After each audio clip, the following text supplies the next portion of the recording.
satu kali shift juga tidak mungkin mengcover seluruh lingkungan wilayah Kecamatan Jagakarsa, wilayah hukum Polsek Jagakarsa, karena setiap ada laporan polisi masuk, misalkan satu LP itu untuk olah TKP saja bisa menghabiskan waktu sampai 2 jam. Maling motor pun kita harus turun ke TKP, dan tidak hanya sendiri, di situ ada Babin, di situ ada Pusamapta, di situ ada Reskrim, di situ ada Intel yang sedang piket. Bayangkan kalau dalam satu hari ada 5 LP, kita malah tidak jadi gatur pagi, kita tidak jadi patroli karena harus mengurusi laporan polisi yang masuk. Begitu. Jadi terima kasih, SKL-nya tolong ditingkatkan lagi tentunya. Kalau sudah siap kita launching juga sehingga menjadi semangat dan contoh bagi lingkungan-lingkungan yang lain yang peduli terhadap lingkungan keamanannya. Karena memang membangun sistem keamanan itu mahal.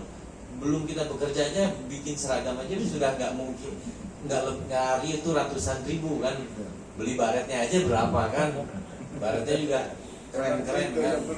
Belum dari baret, belum dari sepatu segala macam. Memang apalagi belum dari upahnya, kemudian shift-shiftnya, terus kopi dan makannya, ya memang itulah. Daripada yang lebih mahal lagi ketika kita kehilangan motor, rumah kita dibongkar maling, itu lebih mahal lagi. Kalau kita mau berkorban demi keamanan, tentunya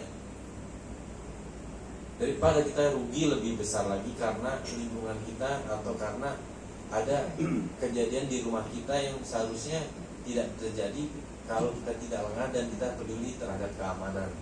Bayangkan motor kita yang motor Honda Beat aja 15 juta itu enggak, apalagi harus kita hasil nyicil atau hasil nabung beli cash. Tapi kalau hilang kan lebih baik.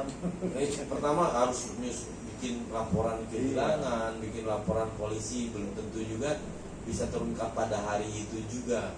Karena pelaku kejahatan yang melakukan pencurian itu sudah ada yang, sebelum motornya ada sudah ada yang pesan duluan, tahu dia akan melempar kendaraannya kemana. Dan yang hebatnya lagi, kurang dari 10 detik motor itu bisa hilang dari dari penglihatan kita. Jadi tolong juga Bapak RW sampaikan kepada RT-RT jangan lupa bepergian menggunakan kunci ganda, kemudian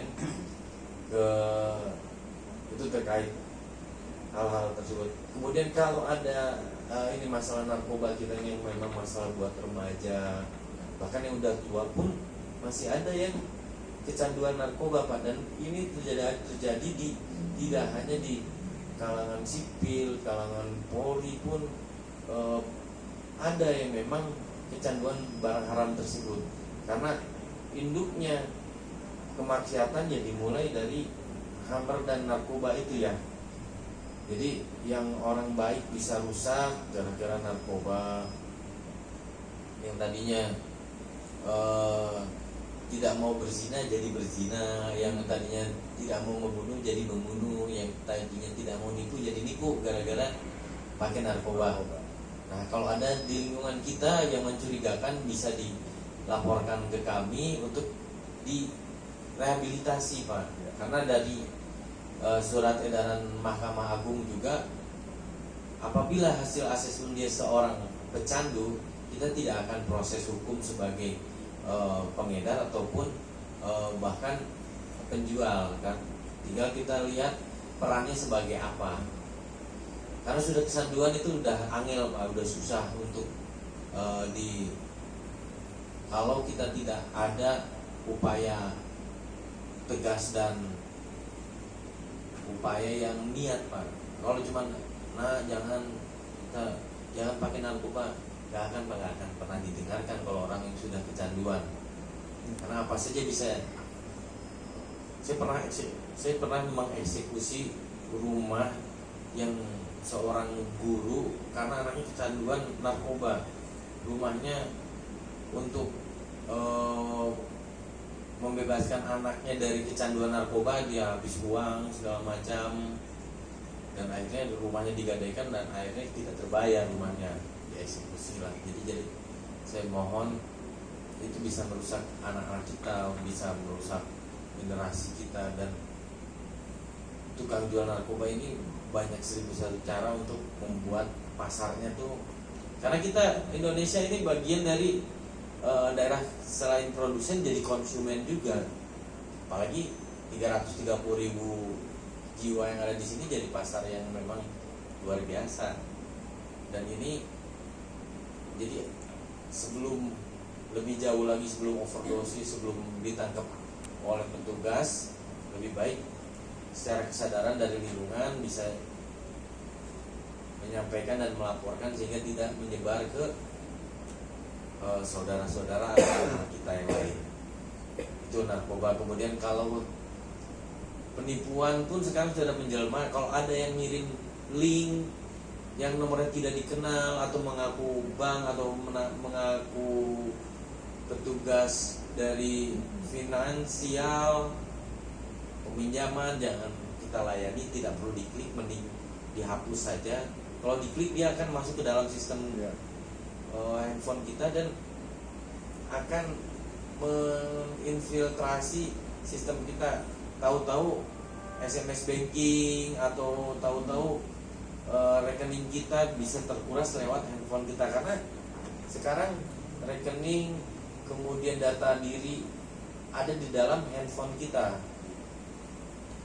Jadi hati-hati mengeklik yang ada di internet. Kalau kita browsing terus klik link ini, dia bisa menjelma jadi apa saja, misalkan link jual beli, link segala macam, tidak perlu diklik, lebih baik kita abaikan, karena itu pencegahan kita. Kalau ada yang jual beli, kalau kita mau jual beli barang, lebih baik kita beli di lapak yang memang sudah terverifikasi dan sudah ada komen-komen yang sudah ada bintangnya lah. Contohnya kalau tidak terdaftar di otoritas jasa keuangan, lebih baik kita tidak usah minjam uang di situ.